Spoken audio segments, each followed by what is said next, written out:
Well, I came out here today on a mission,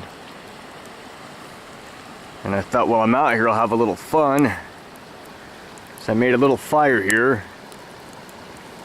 There's a bunch of pine trees around here and sagebrush.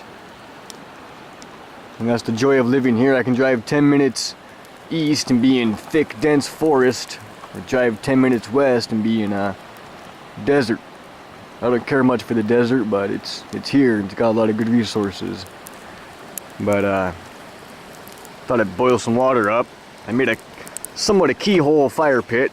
I never made one before, but it's kind of the same principle. You got your main fire over here and your cooking area over here. Keep the main fire going for warmth and heat, and also to produce coals for whatever you're cooking.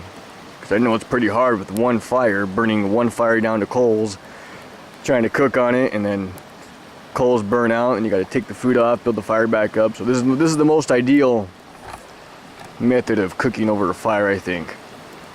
But yeah, that's my bonus trip out here. But the main reason why I came out is for this puppy right here. I tell you what, it took me a while to rip it out of the ground, but I did it. This is sagebrush. And I came out here a couple weeks ago to get my bow drill material and everything, and I plan to use this bark here as tinder.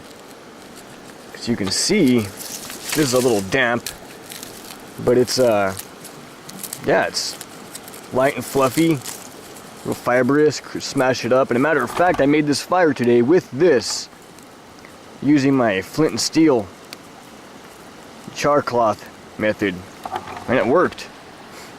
And I was really excited about that. I should have filmed it, but I wasn't sure if it was going to work or not.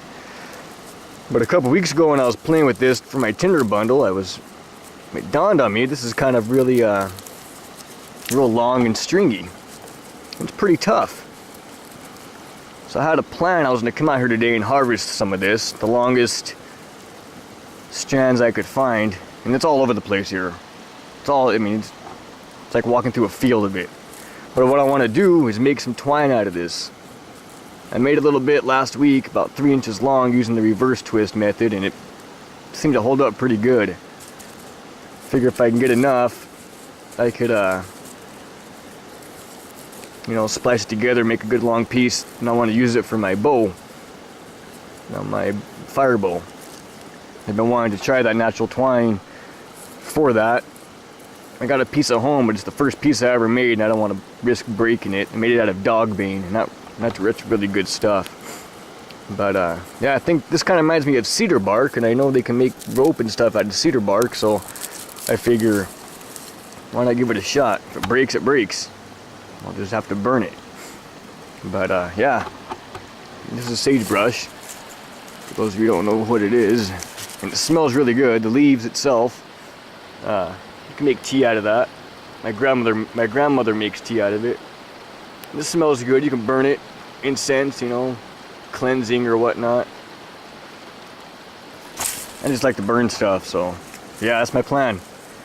This piece right here has got a lot of fibrous. I'm not sure how to prep it and buff it, but I'll figure it out using what I know. If not, I'll have to do some research. But I'm sure it's been used before. I mean, look at it. It had been used for twine before. But I'm gonna do that. Maybe not today, maybe not tomorrow, but I'll let you know how it turns out. Maybe I'll even make a fire with it. But yeah, this is real good tinder, that's for sure. So this is a little damp. We've had a heavy frost the other day, and yeah, that's my plan. Okay, stay tuned.